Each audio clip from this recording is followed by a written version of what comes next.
हमारे साथ बीजेपी के विधायक भानु प्रताप शाही हैं। भानु जी, धनबाद में प्रधानमंत्री ने जेएमएम का फॉर्मूला दिया, जमकर खाओ।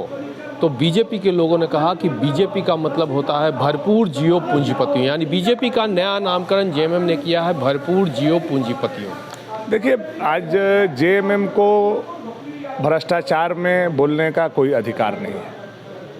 आकंठ तक डूबी हुई है यह पार्टी, इसका बुनियाद ही भ्रष्टाचार पर रखा हुआ, जिसने कई बार झारखंड आंदोलन को भी बेचा, झारखंड आंदोलन को कांग्रेस के हाथों में बेचा। यह सर्वविदित है। जब जब सत्ता में जेएमएम कांग्रेस आई है, झारखंड को लूट करके खाई है।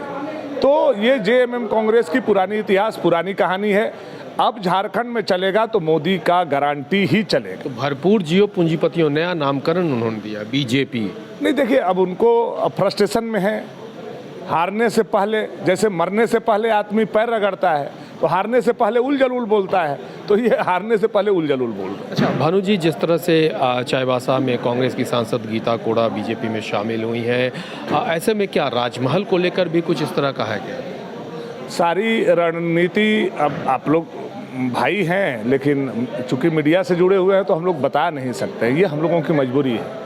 लेकिन हम लोगों का 14 लोकसभा सीट पर ब्लूप्रिंट तैयार है और 14 लोकसभा हम लोग जीतेंगे। तो साहेबगंज में भी क्या खेला करेंगे? वहाँ तो खेला होगा ही, वही 2 सीट है, एक जगह खेला हो गया, एक जगह बाकी है।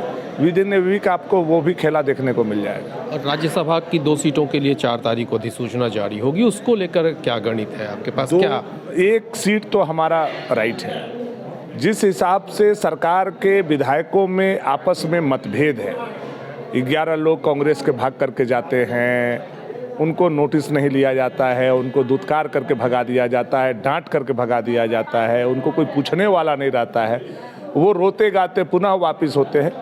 तो ऐसे लोगों में अगर राष्ट्रवाद की भावना जगती है, राष्ट्र प्रेम की भावना जगती है, राष्ट्रवादी विचार से अगर वो प्रोत होते हैं और हमारे साथ आते हैं, तो हम लोग राज्यसभा का 2 सीट लड़ेंगे और जीतेंगे। तो क्या आपकी तैयारी है, रणनीति है 2 सीट पे उम्मीदवार देने की? नहीं, देखिए, वो रणनीति तो हम लोग समय के हिसाब से ही बनाएंगे। अभी रणनीति ऐसा नहीं बना देना चाहिए जिसमें कि चांस हो लोग उसको भेदने का काम करें। हम लोग रणनीति बनाएंगे जो अभेद होगा, और मुझे विश्वास है कि सरकार में सब कुछ ठीक नहीं है। तो लेकिन जब 2 सीट पे उम्मीदवार देंगे तो खरीद फरोख्त वाली बात, आरोप, ये तो सामने दिखेगा। देखिए, राजनीति में केवल खरीद फरोख्त नहीं, राजनीतिक भविष्य की भी बात होती है। आप बताइए, कितने कांग्रेस के विधायक कांग्रेस में लेकर के अपने फ्यूचर को लेकर के सहमत हैं? क्या वो विधायक अगला बार बन करके आ पाएंगे? कहाँ से आने का चांस है?